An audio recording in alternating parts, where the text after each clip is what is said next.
اللہ سبحانہ و تعالیٰ نے اس نبی کو شریعت کے احکام سکھائے اور انہیں دنیا میں بھیجا۔ اس طرح جنات کی زندگی چلنے لگی، لیکن بہت سالوں کے بعد جنات اللہ سبحانہ و تعالیٰ کے احکام بھول گئے اور سب کے سب گمراہ ہو کر گناہوں میں ڈوب گئے۔ تب وہی یوسف نامی جن سب سے کہنے لگے، اے جنوں کی جماعت، اللہ سبحانہ و تعالیٰ سے ڈرو، گناہوں سے باز آ جاؤ۔ کیا تم بھول گئے ہو اللہ سبحانہ و تعالیٰ یکتا ہے، اس کے سوا کوئی معبود نہیں؟ پس توبہ کرو اور سیدھے راستے پر واپس آ جاؤ اور اللہ سبحانہ و تعالیٰ کے احکام مانو۔ لیکن جنوں کی جماعت نے اس کی بات نہ مانی اور سب نے مل کر اسے قتل کر دیا۔ ادھر فرشتے کہنے لگے، اے اللہ سبحانہ و تعالیٰ، جنات کی جماعت دنیا میں گناہوں میں مبتلا ہو کر فساد برپا کر رہی ہے اور قتل کر رہی ہے۔ اللہ رب العالمین نہایت رحیم و کریم ہیں، اس کی رحمت بے پایا ہے۔ فرشتوں کی یہ بات سن کر اللہ سبحانہ و تعالیٰ نے جنوں کو ان کے گناہوں کی سزا نہ دی، بلکہ دوبارہ ایک اور پیغمبر بھیجا، لیکن وہ کامیاب نہ ہو سکے۔ صرف چند جن ہی ان کی ہدایت قبول کر کے سیدھے راستے پر آئے اور باقی سب گمراہ ہو گئے۔ یوں تقریباً 36,000 سال کے عرصے میں جنات نے بے شمار پیغمبروں کو قتل کر ڈالا۔ پھر اللہ رب العالمین نے فرشتوں سے فرمایا، جاؤ جو گناہوں میں مبتلا ہیں ان کو سزا دو۔ اللہ سبحانہ و تعالیٰ کے اس حکم کو پاتے ہی فرشتوں نے کروڑوں جنات کو سزا دی۔ صرف وہی مومن جن جو گنہگار جنوں کے خوف سے جنگلوں، پہاڑوں اور گفاؤں میں بیٹھ کر اللہ سبحانہ و تعالیٰ کی عبادت کرتے تھے، وہی فرشتوں کے ہاتھ سے بچ گئے۔ اس وقت فرشتوں نے دیکھا کہ ایک کم عمر حسین و جمیل جن تنہا کھڑا ہے، اس کا نام ابلیس تھا۔ اسے دیکھ کر فرشتوں کے دلوں میں رحم پیدا ہوا۔ تب فرشتوں نے عرض کیا، اے ہمارے رب، اے معبود، یہ کمسن جن بالکل بے سہارا ہے، اس پر ہمیں بہت شفقت آ رہی ہے، کیا ہم اسے آسمان پر لا کر پرورش کریں؟ فرشتوں کی درخواست پر اللہ رب العالمین نے اجازت عطا فرمائی کہ اسے آسمان پر لے آؤ۔ ابلیس تیز حافظے والا تھا، جو ایک بار سنتا وہ ہمیشہ کے لیے یاد رکھتا۔ ادھر جو جنات زندہ بچے تھے، ان کی نسل بڑھ کر پھر سے دنیا جنات سے بھر گئی۔ ادھر فرشتے ابلیس کو پہلے آسمان پر لے آئے۔ وہاں پہنچ کر فرشتوں نے اسے اللہ کی عبادت اور بندگی کے سبھی اصول اور ضوابط سکھائے۔ ابلیس نے بہت کم وقت میں یہ تعلیم حاصل کر لی اور پھر پورے 1000 سال پہلے آسمان پر اللہ کی عبادت کرتا رہا۔ ابلیس کی عبادت میں یکسوئی اور اخلاص دیکھ کر فرشتے حیران ہو گئے اور کہنے لگے، ہم تو صرف اللہ کی عبادت کے لیے پیدا کیے گئے ہیں، ہماری تعلیم و ریاضت سب کچھ عبادت ہی ہے۔ مگر کیا تعجب کی بات ہے کہ ابلیس نے ہم سے عبادت کے طریقے سیکھے اور اب وہ ایسی عبادت کر رہا ہے کہ اس کے مقابلے میں ہماری عبادت کچھ بھی نہیں۔ ہم نے تو اپنے درمیان کسی کو ایسی عبادت کرتے نہیں دیکھا۔ ایسا لگتا ہے کہ ابلیس سے ہمیں بہت کچھ سیکھنا ہے۔ فرشتے اس کی عبادت سے اتنے متاثر ہوئے کہ بڑے اہتمام کے ساتھ 1000 سال بعد اسے پہلے آسمان سے دوسرے آسمان پر لے گئے۔ دوسرے آسمان پر آ کر وہ اس سے بھی زیادہ عبادت میں مشغول ہو گیا۔ وہاں کے فرشتے یہ دیکھ کر ہر طرف سے تعریف و تحسین کرنے لگے۔ بہت سے فرشتے اس کی مدح سرائی کرنے لگے اور اس کا نام عابد رکھ دیا۔ پھر ابلیس نے 1000 سال عبادت کی۔ اس کے بعد فرشتے اسے دوسرے آسمان سے تیسرے آسمان پر لے گئے۔ وہاں پہنچ کر وہ اور زیادہ یکسوئی اور خشوع کے ساتھ اللہ کی عبادت میں لگ گیا۔ یہ دیکھ کر وہاں کے فرشتے اس کی عبادت پر فریفتہ ہو گئے اور اس کا نام ولی رکھ دیا۔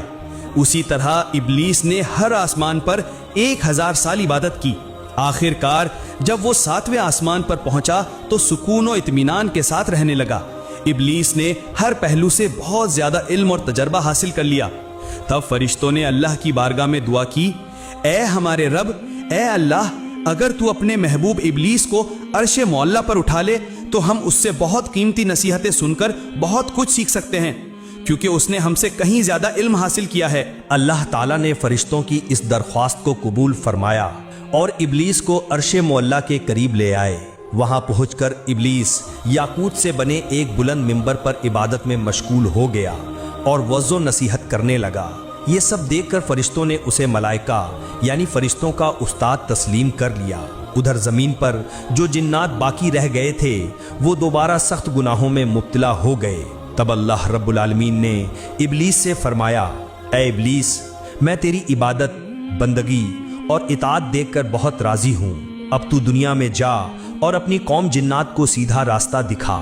اللہ رب العالمین کا یہ حکم پا کر ابلیس بولا، اے معبود، اے اللہ، میں آپ کے حکم کی ضرور تعمیل کروں گا، لیکن اے اللہ، مجھے ایسی طاقت عطا فرما دیجئے کہ میں دن بھر دنیا میں جنات کو تعلیم دینے کے بعد شام کو دوبارہ یہاں لوٹ کر آپ کی عبادت میں مشغول رہ سکوں۔ اللہ رب العالمین نے ابلیس کی یہ درخواست قبول فرما لی۔ چنانچہ ابلیس بہت خوشی کے ساتھ دنیا میں آیا اور جنات سے کہنے لگا، اے جنوں کی جماعت، کیا تم بھول گئے ہو اس عذاب کو؟ ابھی وقت ہے، اللہ کی طرف لوٹ آؤ۔ اللہ کے سوا کوئی معبود نہیں، گناہ کے کام چھوڑ کر نیک راستے پر واپس آؤ۔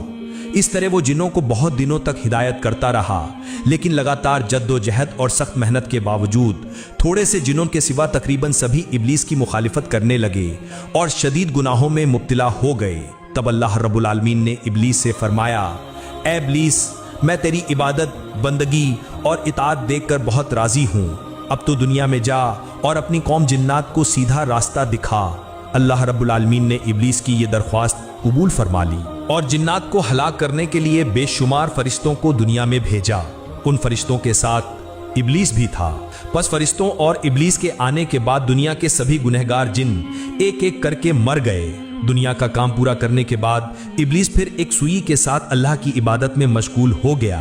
اللہ تعالیٰ کے حضور ابلیس کے کتنے ہی سجدے تھے کہ کسی کے لیے ان کا شمار ممکن نہیں تھا۔ آسمان، زمین اور عرش معلیٰ کے قریب کوئی ایسی جگہ نہیں تھی جہاں ابلیس نے بے شمار سجدے نہ کیے ہوں۔ پھر ابلیس نے اللہ رب العالمین سے دعا کی، اے میرے رب، اے اللہ، تیرے بے پایاں فضل و کرم سے میں ایک نہایت ادنا درجے سے عزت و شرف کے اعلیٰ مرتبے تک پہنچ گیا ہوں۔ تیرے فضل و کرم سے میں تیرا قرب حاصل کر سکا۔ اب میرے دل کی شدید خواہش ہے کہ اگر تو مجھے اپنی مقدس لوح محفوظ کا دیدار کرا دے تو میری زندگی بابرکت اور کامیاب ہو جائے۔ مہربانی فرما کر میری یہ آرزو پوری فرما۔ رحمتوں والے عظیم اللہ تعالیٰ نے ابلیس کی یہ دعا قبول فرمائی اور فرشتے مقرب میکائیل کو حکم دیا، اے میکائیل، ابلیس کو لے جا اور لوح محفوظ کے قریب کر دے۔ چنانچہ میکائیل فرشتے نے یہ حکم پاتے ہی ابلیس کو لے جا کر لوح محفوظ کے قریب کر دیا۔ ابلیس اللہ کی اس عظیم الشان مخلوق لوح محفوظ کو دیکھنے لگا اور دعا کرنے لگا۔ اچانک اس کی نظر ایک جگہ پڑی جہاں لکھا تھا، اللہ کا ایک بندہ 6 لاکھ سال تک اللہ کی عبادت کرے گا، لیکن اللہ کا ایک حکم نہ ماننے کے سبب وہ جنت سے نکالا جائے گا، اور وہ بندہ آسمان و زمین میں ملعون یعنی اللہ کی لعنت کا سزاوار کے نام سے جانا جائے گا۔ یہ دیکھ کر ابلیس جار و قطار رونے لگا اور سجدے میں گر پڑا۔ مفسرین کے قول کے مطابق ابلیس نے یہ سجدہ 6000 سال تک کیا۔ 6000 سال بعد جب اس نے سر اٹھایا تو دیکھا کہ اس کی سجدہ گاہ پر لکھا ہوا ہے، لعنت اللہ علی ابلیس، یعنی ابلیس پر اللہ کی لعنت ہو۔ یہ دیکھ کر ابلیس نے اللہ سے دعا کی، اے میرے رب، یہ ابلیس کون ہے؟ میں اسے اچھی طرح سمجھانا چاہوں گا۔ اس کے جواب میں اللہ تعالیٰ نے فرمایا، بہت جلد تم اسے دیکھو گے۔ یہ سن کر ابلیس وہیں کھڑا رہا اور 1000 سال تک یہی پڑھتا رہا، لعنت اللہ علی ابلیس، یعنی ابلیس پر اللہ کی لعنت ہو۔ یہاں ذکر کرنا ضروری ہے کہ اس وقت ابلیس اس نام سے مشہور نہیں ہوا تھا۔ اس کے بعد اللہ رب العالمین نے ابلیس سے فرمایا، اے ابلیس، بتا وہ بندہ جو میری بے پایاں عنایتیں پانے کے باوجود میرے حکم کی نافرمانی کرے، اس کی کیا سزا ہونی چاہیے؟ جواب میں ابلیس نے کہا، اے میرے رب، اے اللہ رب العالمین، ایسے ناشکر شخص پر سخت سزا اور لعنت نازل ہونی چاہیے۔ تب اللہ رب العالمین نے فرمایا، یہ تمہاری یہ بات ایک تختی پر لکھ کر اپنے پاس رکھ لو، بعد میں یہ کام آ سکتی ہے۔ اس واقعے کے کچھ دن بعد ایک دن اچانک ابلیس نے اپنے دل میں سوچنا شروع کیا، اب فرشتوں کی دنیا اور جنات کی دنیا میں کوئی ایسا فرشتہ یا جن باقی نہیں رہا جس نے مجھ سے زیادہ علم حاصل کیا ہو۔ اب تو فرشتوں پر بھی میرا اثر بے مثال ہے، میرے اثر و رسوخ اور قوت کا مقابلہ کرنے والا اب کوئی باقی نہیں۔ میرا خیال ہے کہ رب العالمین کائنات کی تدبیر اور انتظام کی ذمہ داری صرف مجھے ہی دے سکتا ہے۔ اس واقعے کے کچھ دنوں بعد اللہ تعالیٰ کے ایک گروہ فرشتے لوح محفوظ پر ایک تحریر دیکھتے ہیں جس میں لکھا ہوتا ہے، بہت جلد ایک شخص پر اللہ کی لعنت نازل ہوگی۔ یہ تحریر دیکھ کر سارے فرشتوں کا گروہ خوف سے کانپنے لگا۔ وہ کہنے لگے، نہ جانے وہ بد نصیب کون ہے جس پر یہ بد قسمتی نازل ہوگی۔ سب فرشتے فکرمند اور پریشان ہو کر روتے روتے اپنے استاد ابلیس کے پاس حاضر ہوئے۔ ابلیس نے انہیں دیکھ کر کہا، کیا بات ہے، تم سب یوں کیوں رو رہے ہو؟ تب فرشتوں نے کہا، اے استاد، لوح محفوظ میں لکھا ہے کہ ایک شخص پر اللہ کی لعنت نازل ہوگی۔ اسی سوچ اور خوف کی وجہ سے ہم رو رہے ہیں۔ استاد، آپ ہمارے لیے دعا کریں کہ ہم اللہ کی لعنت سے بچ سکیں۔ ابلیس نے یہ سب سن کر مسکرا دیا اور اللہ تعالیٰ کے دربار میں دعا کی، اے میرے رب، اے مہربان اللہ، تو ان فرشتوں میں سے کسی پر بھی لعنت نہ فرما۔ اللہ رب العالمین نے فوراً ابلیس کی یہ دعا قبول فرما لی۔ کچھ دنوں بعد ایک دن ابلیس نے عرش معلیٰ کے ایک تخت پر روشن نور کے حروف میں ایک تحریر دیکھی۔ وہاں لکھا تھا، اعوذ باللہ من الشیطان الرجیم، یعنی میں اللہ تعالیٰ کی پناہ مانگتا ہوں اس مردود شیطان سے۔ یہ تحریر دیکھ کر ابلیس سخت حیران ہوا اور اللہ سے پوچھنے لگا، اے میرے رب، وہ کون بدبخت شیطان ہے جس سے بچنے کے لیے تیری پناہ مانگنے کا حکم لکھا گیا ہے؟ اللہ رب العالمین نے فرمایا، بہت جلد تم اسے پہچان لوگے۔ ادھر جنات میں فساد برپا کرنے والوں کو ہلاک کر دینے کے بعد اللہ رب العالمین نے اعلان فرمایا، اے میرے فرشتوں، میں زمین پر ایک نیا خلیفہ پیدا کرنے والا ہوں۔ یہ اعلان سن کر تمام فرشتے اللہ تعالیٰ سے عرض کرنے لگے، اے ہمارے رب، اے مہربان اللہ، کیا آپ ایسا نمائندہ پیدا کریں گے جو زمین میں فتنہ اور خون ریزی کرے گا جیسے پہلے ہوا تھا؟ حالانکہ ہم تو تیری تسبیح اور حمد بیان کرتے ہیں۔ اس وقت اللہ رب العالمین نے فرمایا، بے شک میں وہ جانتا ہوں جو تم نہیں جانتے۔ پھر اللہ رب العالمین نے حضرت جبرائیل علیہ السلام کو حکم دیا، جبرائیل جاؤ اور زمین کی سطح سے ایک مٹھی مٹی لے آؤ۔ حضرت جبرائیل علیہ السلام یہ حکم پا کر فوراً زمین پر اترے۔ جہاں آج کعبہ موجود ہے وہیں سب سے پہلے ایک مٹھی مٹی لینا چاہیے، لیکن زمین بول اٹھی، اے جبرائیل، مجھ سے مٹی مت لو، اس مٹی سے اللہ رب العالمین جو خلیفہ پیدا کریں گے ان کی اولاد نہایت گناہگار اور سزا کی مستحق ہوگی۔ میں بے بس زمین ہوں، اللہ کے عذاب کو سہنے کی طاقت مجھ میں نہیں۔ یہ سن کر حضرت جبرائیل علیہ السلام نے مٹی نہیں لی اور واپس لوٹ آئے۔ پھر یکے بعد دیگرے حضرت میکائیل، حضرت اسرافیل اور سب فرشتوں کو مٹی لانے کے لیے بھیجا گیا، لیکن وہ سب بھی اسی طرح مٹی لیے بنا واپس آ گئے۔ آخرکار اللہ رب العالمین نے حضرت عزرائیل فرشتے سے فرمایا، اے عزرائیل، تم زمین سے ایک مٹھی مٹی لے آؤ۔ اللہ رب العالمین کا یہ حکم پا کر حضرت عزرائیل علیہ السلام فوراً زمین پر اترے۔ پھر زمین نے پہلے کی طرح اللہ کی قسم دے کر مٹی لینے سے منع کیا۔ تب حضرت عزرائیل فرشتے نے کہا، اے زمین، جس اللہ کی قسم تو دے رہی ہے، میں اسی عظیم اللہ کے حکم سے یہاں آیا ہوں۔ میں اس اللہ تعالیٰ کے حکم کی نافرمانی نہیں کر سکتا، لہٰذا میں ضرور ایک مٹھی مٹی لے کر جاؤں گا۔ یہ کہہ کر حضرت عزرائیل علیہ السلام ایک مٹھی مٹی لے کر عالم بالا میں پہنچے اور اللہ کے حضور عرض کیا، اے اللہ، آپ سب کچھ جاننے والے، سارے جہانوں کے پروردگار ہیں، میں نے آپ کا حکم بجا لایا۔ تب اللہ رب العالمین نے فرمایا، اے عزرائیل، اسی مٹی سے زمین پر ایک خلیفہ پیدا کروں گا اور اس کی جان قبض کرنے کی ذمہ داری تجھے ہی دوں گا۔ حضرت عزرائیل علیہ السلام نے عرض کیا، اے میرے رب، اے عظیم اللہ، اگر آپ نے یہ ذمہ داری مجھے دی تو آپ کے بندے مجھے دشمن سمجھیں گے۔ تب اللہ رب العالمین نے فرمایا، اے عزرائیل، ہر بندے کے مرنے سے پہلے ایک ذریعہ پیدا کر دیا جائے گا جس کی وجہ سے کوئی تجھے دشمن نہ سمجھے گا۔ پھر اللہ کے حکم سے فرشتوں نے اس ایک مٹھی مٹی کو طائف اور مکہ مکرمہ کے درمیان رکھ دیا۔ پھر اللہ کی رحمت کی بارش اس پر نازل ہوئی۔